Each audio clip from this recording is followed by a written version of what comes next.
नमस्कार, आप देख रहे हैं यू न्यूज़ यूपी और मैं हूं राहुल सिंह। यूपी गुनाह एक गुनाह और हादसों की खबर जो यूपी की होती हैं वो हम अक्सर आपके लिए लेकर आते हैं। एक और भयानक हादसे की खबर हम आपको बताने के लिए आए हैं। पता नहीं ये हो क्या रहा है। पहले शायद ही कभी कभार सुनने में आता था जहां पर होता था दो या दो से ज़्यादा लोगों की किसी हादसे में मौत होती थी जब सड़कों की हालत खराब थी। अब जब यूपी में सड़कें एकदम फर्राटेदार बन गई हैं, जहां पर कार की रफ्तार गाड़ी बड़े ही आराम से चलती है, ऐसे में हादसों की संख्या इस कदर बढ़ गई है कि आए दिन ऐसी घटनाएं, ऐसी खबरें हमें सुनने की मिलती हैं जहां पर दो या दो से ज्यादा मरने वाले तो एकदम कॉमन सी हो गई। अब यूपी के एटा जिले की ये खबर ले लिए, जहां पर एक कार में 5 लोग सवार होकर अपने गांव, अपने घर, एक शादी कार्यक्रम में शामिल होने के लिए गुरुग्राम से, हरियाणा के गुरुग्राम से जो है वे यूपी के मैनपुरी जिले जा रहे थे। गांव पहुंचते इससे पहले ही इनकी कार जो है एटा में, बताते हैं जिस वक्त हादसा हुआ कार की रफ्तार जो है 100 के पार थी। अचानक जब चूंकि रात में ये लोग निकले थे और सुबह तड़के, सुबह करीब 7 साढ़े 7 बजे के आसपास इनकी कार जो है अनियंत्रित होती है और अनियंत्रित होने के बाद जो है कार फिर वो सीधे पहुंच जाती है कहां पर, एक भयानक हादसे का शिकार हो जाती है। सीधे ये कार अनियंत्रित होने के बाद बताते हैं एक पेड़ से टकराती है। पेड़ से टकराने के बाद फिर एक खंती में जाकर पलट जाती है और कार के उड़ जाते हैं परखच्चे। कार की हालत देखकर आप अंदाजा लगा सकते हैं कि कार जब हादसा हुआ तब उस वक्त कार की रफ्तार क्या रही होगी। कार में 5 लोग सवार थे, पांचों बुरी तरह से घायल होते हैं।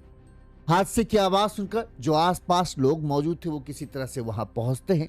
तुरंत ही कार के दरवाजे वगैरह तोड़कर जो है सबको बाहर निकाला जाता है और इस बात की सूचना पुलिस को दी जाती है। मौके पर पुलिस टीम पहुंचती है, सभी घायलों को, 5 लोगों को लेकर अस्पताल पहुंचती है। डॉक्टर जांच करते हैं तो 2 युवक और 1 युवती को मृत घोषित कर देते हैं। वहीं इसी युवती की एक बड़ी बहन है और एक और युवक, जो 5 लोग टोटल थे, उन दोनों की गंभीर हालत को देखते हुए उन्हें आगरा में भर्ती कराया।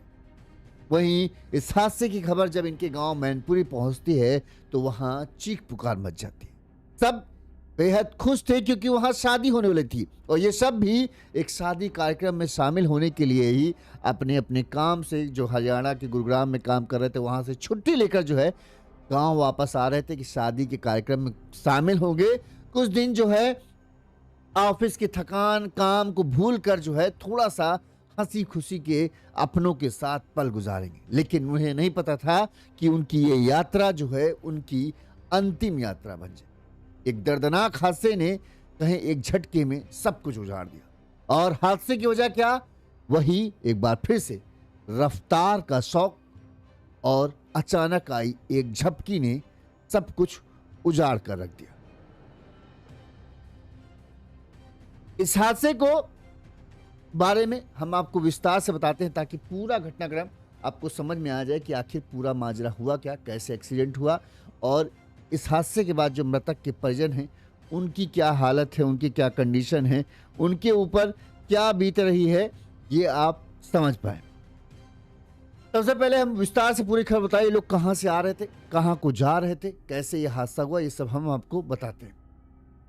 जो मैनपुरी जिले के बताते हैं कि थाना कुरावली के जखुआ गांव है। एक जखुआ गांव के रहने वाले राहुल ने बताया कि उनकी बहन जो है मन की, जिसकी मौत हो चुकी है, 19 या 20 साल उसकी उम्र है वो, और मनकी की बड़ी बहन खुशबू लगभग 2 सालों से जो है गुरुग्राम में रहकर एक निजी कंपनी में प्राइवेट नौकरी करती।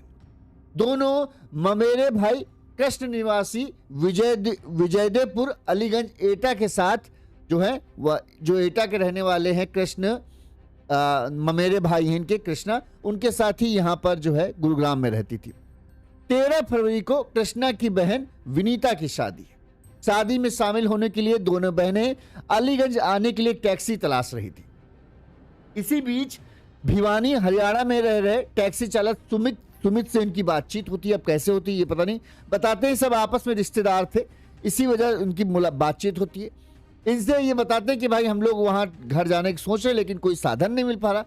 सुमित जो है मूल रूप से मैनपुरी जिले के गांव नगला बरी का रहने वाला था। उसने कहा कि मैं अपने दोस्त के साथ और अपने एक रिश्ते भांजे के साथ जो है गांव जा रहा हूं, अगर तुम्हें कोई दिक्कत ना हो तो तुम दोनों भी हमारे साथ घर चल सकते हो। इसके बाद बताते हैं सभी लोग जो है शुक्रवार रात में कार से ही गुरुग्राम से निकले। अब अगर गुरुग्राम से हम मैनपुरी की दूरी देखें तो बताता हूं अभी, ग्राम टू मैनपुरी डिस्टेंस जो है करीब 400 साढ़े 4 हाँ 331 किलोमीटर की टोटल दूरी है।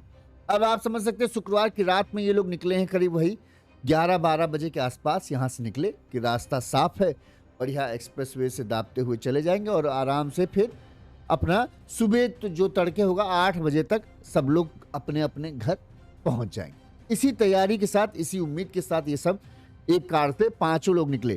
कार में कौन कौन सवार था? कार में सवार थे 19-20 साल की मनकी, उसकी बहन खुशबू, इसके अलावा राहुल एक 28 साल का युवक था वो, सुमित यादव और शिवम यादव। ये 5 लोग, 3 लड़के और 2 लड़कियां इस कार में सवार थी। सब मैनपुरी के ही आसपास के रहने वाले थे। बताते हैं कि जब इनकी कार एटा जिले के मलावन थाना क्षेत्र के पास पहुंची तब करीब सुबह 7:30 बज रहे थे। आसपुर सकीट मार्ग पर एक तीखा मोड़ है, इसी मोड़ पर इनकी कार जब पहुंची थी तो कार की रफ्तार बहुत ज्यादा थी। शायद कार जो है सुमित चला रहा था, वो कार को कंट्रोल नहीं कर पाया और अचानक ही उसकी कार जो है बेकाबू होकर सीधे रोड के किनारे बने पेड़ से जा टकराती है। अब 100 की रफ्तार में एक बड़े पेड़ से जब ये कार टकराती है, कार के परखच्चे उड़ जाते हैं। वहीं कार पलटा खाते हुए खंती में पलट जाती है। आप देख रहे होंगे खंती में पलट जाती है और कार की हालत देखिए, कार के ऊपर की छत देखिए, कार का आगे का हिस्सा देखिए। आप अंदाजा लगा सकते हैं कि इसमें बैठे लोगों की क्या हालत हुई होगी जब ये कार जो है 100 की रफ्तार से सीधे पेड़ से टकराती है। हादसे की आवाज सुनकर जो है इस हादसे में जो है चालक सुमित, उसका भांजा शिवम बगल में जो बैठा था, साथ में पीछे वाली सीट पर बैठे राहुल, इसके अलावा मनकी और खुशबू, सब 5 गंभीर रूप से घायल हो जाते। कार के पेड़ से टकराने की आवाज सुनकर उधर से गुजर रहे लोग मौके पर आए और उन्होंने इस हादसे की सूचना पुलिस को दी। सबसे पहले लोगों ने ही कार से, बताते हैं, सबको बाहर निकालने की कोशिश की। जो कार का ड्राइवर था वो बुरी तरह से फंसा था। जब वो पुलिस आती है तो पुलिस ने किसी तरह से कार के जो दरवाजा है उसे तोड़ा। उसके बाद जो है सबको निकालकर जो है मेडिकल कॉलेज इमरजेंसी पहुंचाया। यहाँ पर जब डॉक्टरों ने जांच की तो सुमित, उसका भांजा शिवम और 20 साल की मनकी को डॉक्टर ने मृत घोषित कर दिया। वहीं गंभीर रूप से घायल राहुल और खुशबू को बेहतर इलाज के लिए बताते हैं कि आगरा रेफर कर दिया गया। इस घटना के बारे में जो मृतक हैं, इनके जो परिजन हैं, उन्होंने क्या कहा पहले वो सुनिए, फिर आगे हम खबर बात करते हैं। नाम क्या है आपका? रिंकू यादव। प्रधान जी, आप अभी मेडिकल कॉलेज की इमरजेंसी आए, क्या हुआ है पूरा बताइए। मेरे गांव के लड़के हैं शिवम यादव, उनका एक्सीडेंट हो गया था। ये नहर पड़ती है बाबली के पास में, उस नहर पे गाड़ी से हो रहा तो वहाँ जाके देखा गाड़ी सक्सेस पूरी हो गई थी। उसमें 5 लोग थे, 2 लोग गंभीर हैं, 3 लोग एक्सपायर हो गए हैं। एक शिवम का मामा, एक रुचि लड़की है। कहाँ से कहाँ जा रहे थे? ये गुड़गांव से ओछा जा रहे थे। ओछा के पास में गाँव पड़ता है। शिवम के मामा सुमित का उनके छोड़ने के लिए जा रहे थे। तो मौके पर ही मौत हो गई? अब यहाँ आके पता लगा कि वो तो खत्म हो गए, मौके पर नहीं पहुंचा था। परिजनों में दुख बताते रहे। जैसे आपको पता है, अब शादी में किसी कार्यक्रम में मामा के बहन की मामा के बेटे की जो मामा की बिटिया की शादी थी। अब सोचो ये दोनों बहनें बड़ी तैयारी के साथ जा रहे थे, बाकी सब भी किसी शादी कार्यक्रम में ही शामिल होने जा रहे थे। वहाँ सब इंतजार कर रहे हैं कि चलो भाई, घर की 2 बिटिया जो कमाती हैं, बाहर अपने घर की जिम्मेदारी संभाल रही थी। जो ये मनकी और खुशबू हैं, ये दोनों अपने घर की, संभाल लीजिए, लड़की नहीं थी, ये अपने घर की बेटे थी। क्यों? अब हम आपको बताते हैं इनके घर की कंडीशन कैसी है। उसे सुनेंगे तो आप और हैरान रह जाएंगे। बताते हैं कि मनकी और खुशबू जो है ये जखौआ गांव, थाना कुरावली, मैनपुरी की रहने वाली है। महज 20 साल की मनकी मानसिक रूप से बीमार पिता और आर्थिक परेशानियों से जूझ रहे परिवार का सहारा बन रही थी। मनकी और बड़ी बहन खुशबू 2 माह से गुरुग्राम में नौकरी कर एक जिम्मेदार बेटी का फर्ज निभा रही थी। दोनों बेटियां, ठीक, बड़ी बेटी पहले काम कर रही थी और मनकी भी अब उसी के साथ लग गई। और इनके बीमार पिता जो है बीमार हैं, आर्थिक स्थिति भी घर की इतनी अच्छी नहीं, लेकिन जब से दोनों बेटियों ने काम करना शुरू किया तब से पिता का भी ढंग से इलाज हो पा रहा था, घर की आर्थिक स्थिति भी सुधर रही थी। मगर शनिवार सुबह को एटा में हुए सड़क हादसे में मनकी के सपनों की उड़ान एकदम थम गई। हादसे में मनकी, कैब चालक सहित 3 लोगों की मौत हो गई।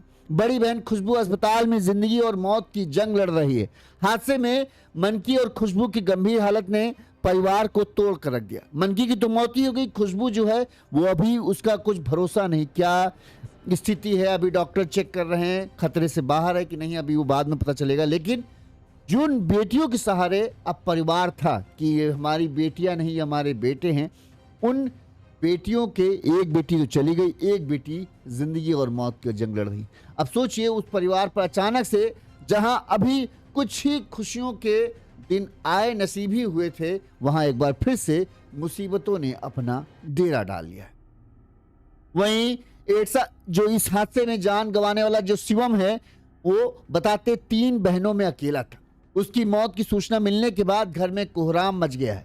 शिवम गुरुग्राम में जो है कैब चलाता था। उसकी बड़ी बहन की शादी हो चुकी है। अभी 2 बहनें और हैं जो उससे छोटी हैं, जिनकी शादी की जिम्मेदारी भी एक तरीके से कहें शिवम ने उठा रखी थी कि हम अच्छे से कमा रहे हैं और अच्छे से हम दोनों बहनों की शादी करेंगे। दोनों बहनें अभी पढ़ भी रही, लेकिन जब शिवम का जब शव आज पहुंचा घर, तब माँ और बहनें लिपट लिपट कर रोने लगी। माँ कई बार बेहोश हो गई। वहीं जो शिवम की दोनों बहनें हैं, छोटी बहन और बड़ी बहन, सब बड़ी बहन की भले शादी हो चुकी हो, लेकिन उसका भी इकलौता भाई चले जाने से सोचिए तीनों बहनें इतना बिलक बिलक के रो रही थी कि उनको देखने वालों की आंखें नम थी। बताते हैं कि शिवम और सुमित सगे मामा भांजे थे। शिवम के मामा सुमित जो है भिवाड़ी में प्राइवेट नौकरी कर रहा था और वो भी कैब चलाता है, इसीलिए शायद जो है शिवम भी जो है वहां पर गया और मामा के साथ ही रह रहा था और वो भी कैब ही चला रहा था। बताते हैं सुमित की 2 साल पहले स्वाति जो नाम की दुल्हन है उसके साथ इसकी शादी थी। अभी उनके कोई संतान नहीं है, लेकिन 2 साल पहले किसी दुल्हन जो बनकर आई हो, सोचिए अचानक से उसके पति की मौत की खबर मिलेगी तो उसके ऊपर क्या बचेगी। एक तरीके से कहें इस हादसे ने जो है 3 घरों को दुखों के पहाड़ के नीचे डुबो दिया। एक तरफ मनकी और खुशबू जो बेटियां होते हुए भी बेटों की तरह अपने घर को संभाल रही थी, अपने भाई की मदद कर रही थी पढ़ाने में कि उसको अच्छे से पढ़े। वहीं जो है पिता जो बीमार थे बताते हैं उनकी कर रही थी आर्थिक, अपने घर को भी और अच्छा कर रही थी। दोनों बेटियां एक झटके में ही एक मौत के मुंह में चली गई और दूसरी की हालत नाजुक है। वहीं शिवम 3 बहनों में इकलौता भाई था। एक बहन की शादी हुई, 2 छोटी बहनें बाकी थी और शिवम अपने परिवार का अपने एक बेटा होने के नाते वो भी फर्ज निभा रहा था। अचानक से ही उसको भी मौत ने निगल लिया। अब 3 बहनों का इकलौता भाई चला गया। अब बची घर में कौन? सिर्फ बहनें ही बहनें। तीनों बहनें फूट फूट कर रही थी। वहीं सुमित 2 साल पहले महज शादी हुई और स्वाति के सारे सपने चकनाचूर हो गए। अभी तो उसने सपने बुनने ही शुरू किए थे कि किस तरह से घर रखना है, कैसे रखना है, कल को गुरुग्राम शायद पति के साथ जाएंगे, वहाँ रहेंगे तो कैसे अपना घर सजाएंगे। लेकिन अचानक ही सारे सपने सब कुछ जो है एक झटके में टूट गया। बताते हैं कि जिस रास्ते से ये आ रहे थे उस रास्ते में जाने की जरूरत नहीं थी, लेकिन इन्होंने एक गलती ये की। बताते हैं कि टोल बचाने के लिए, बताते हैं कि जिस गाड़ी से ये लोग आ रहे थे, मनकी, खुशबू, सुमित, स्वयं और राहुल जो है मलावन पर जो है मलावन थाना क्षेत्र वहां पर टोल लगता है। उस टोल से बचने के लिए ये आसपुर से सकीट रोड वाली से गाड़ी लेकर चले आए और वहाँ की रोड बताते हैं अच्छी है, लेकिन यहाँ पर कई तीखे मोड़ हैं जो कई बार हादसों की वजह बन जाते हैं। अब जो प्रमुख तौर पर पुलिस का जो कहना है कि सबसे पहले शुरुआती उन पे तौर पर उनको लग रहा है कि हादसे की वजह एक तो रफ्तार है। क्योंकि गाड़ी की कंडीशन बता रही है कि गाड़ी जब लड़ी है उस वक्त गाड़ी की रफ्तार 100 के पार तो हर हालत में थी ही थी।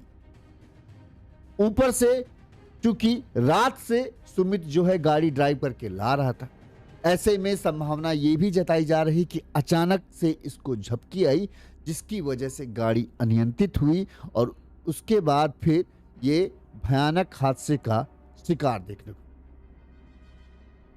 अभी शुरुआती जांच में ऐसा ही दिखा और जिस तरह से गाड़ी की हालत है, जिस तरह से एक्सीडेंट हुआ है, लग भी रहा है कि यही हुआ होगा।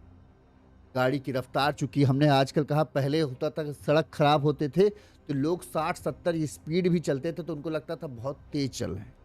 अब आजकल जितनी भी सड़कें आप देख लीजिए, मैं तो कानपुर जाता आता रहता हूँ तो कानपुर तक की ऐसी सड़कें बनी हैं शानदार, बहुत अच्छी।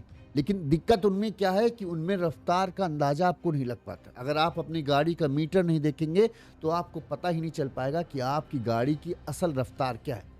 ऐसा क्यों होता है? चौड़ी सड़कें हैं, ठीक है, ट्रैफिक है नहीं, आपको बीच बीच में रुकना नहीं पड़ता, आप सिर्फ एक्सीलेटर पे पैर दबाए रहें और अगर आपकी गाड़ी थोड़ी भी ठीक ठाक है, जो ज़्यादा आवाज़ नहीं करती, गाड़ी के शीशे अगर आप पैक हैं तो आपको लगेगा 100 की रफ्तार में, बता रहा हूँ 100 की रफ्तार में आपकी गाड़ी लगेगी जैसे 60 की रफ्तार में गाड़ी चले, क्योंकि ट्रैफिक नहीं दिखता है और आपकी गाड़ी चूंकि शीशे बंद है तो आवाज़ भी अंदर नहीं आती, तो आपको लगता है यार बड़े आराम से जा रहे हैं, क्या बात है।